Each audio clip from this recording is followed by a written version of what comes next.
All right, so we're back. We have a new attitude. The parts have arrived that we need to complete this install. One of them is the column, the steering wheel column switch to allow the horn to work.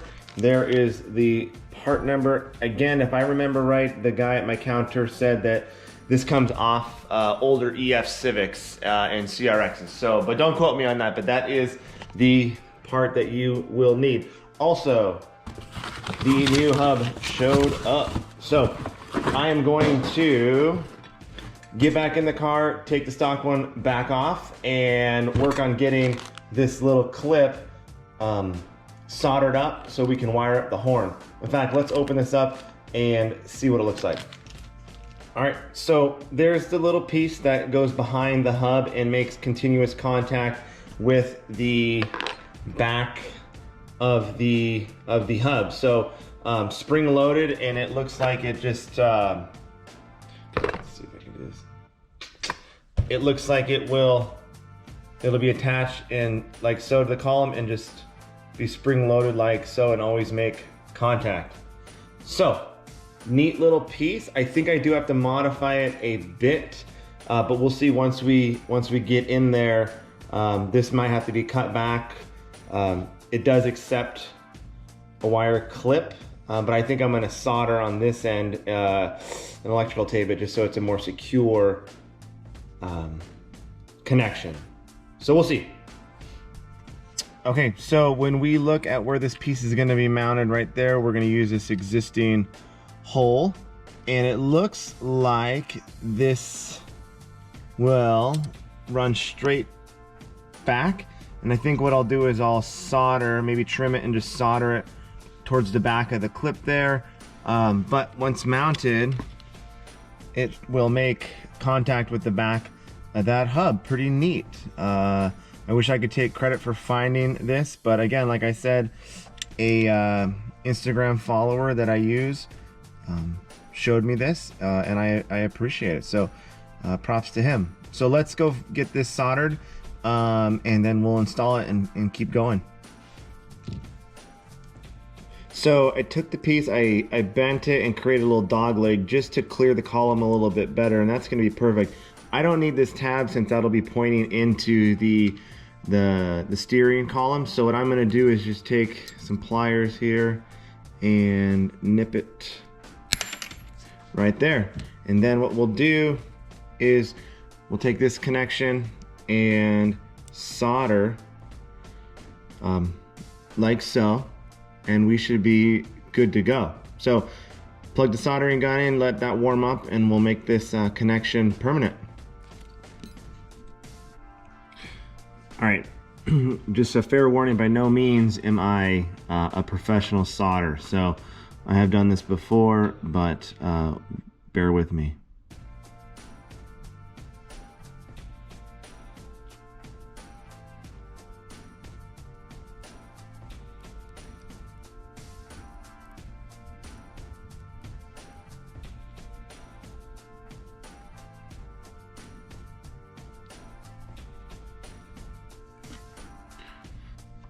Well, take two. All right, here we go, take two.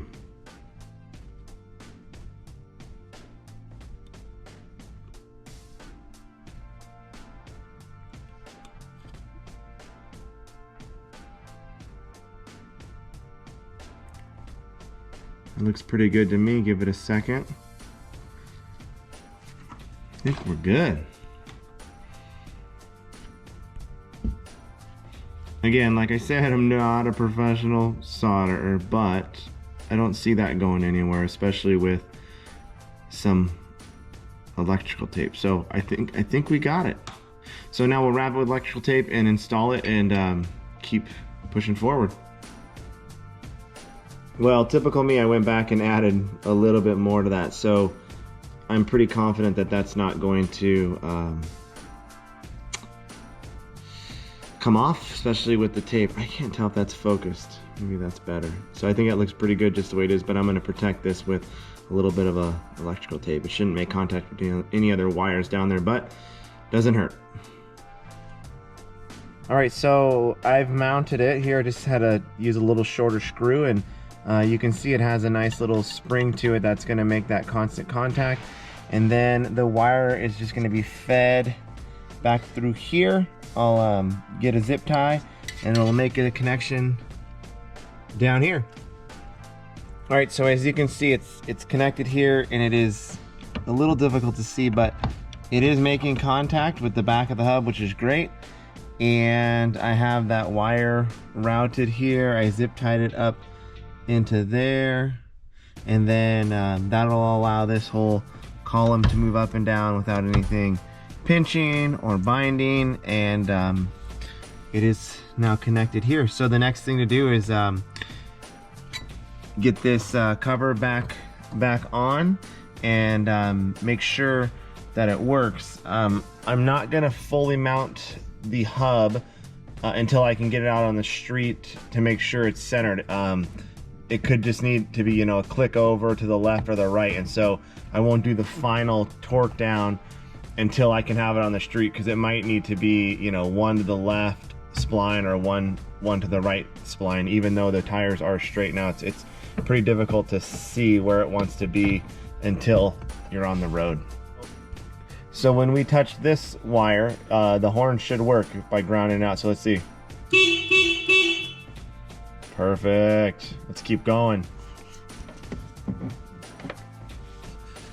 All right, so it's all buttoned up, zip tied, everything's secure, and now I'm gonna put the lower cover on.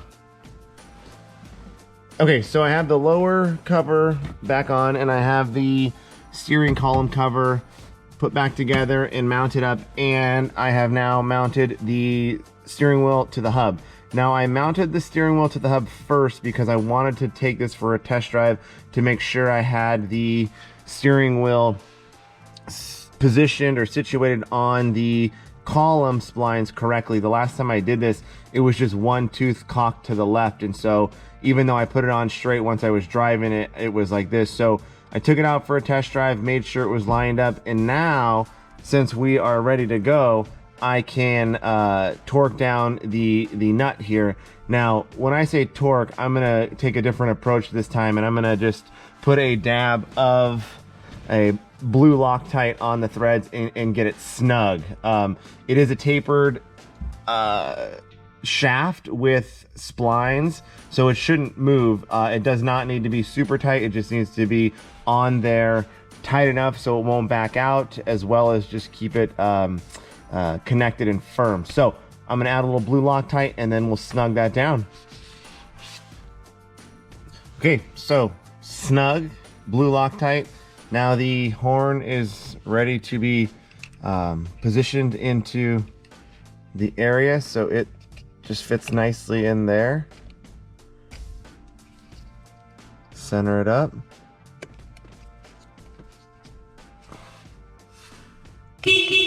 And voila, it works. Sweet.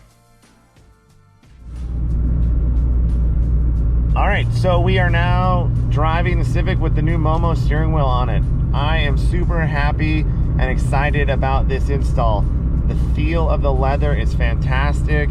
The shape of the steering wheel fits my hands perfectly, and I'm so glad that I did it. And to top it off, the horn works, which is perfect. So I'm very, very pleased with how this turned out. Now, my one complaint, and you know me, I find a complaint about everything, is that due to the size of the wheel diameter being a little smaller than stock, it does limit your vision to the gauge cluster.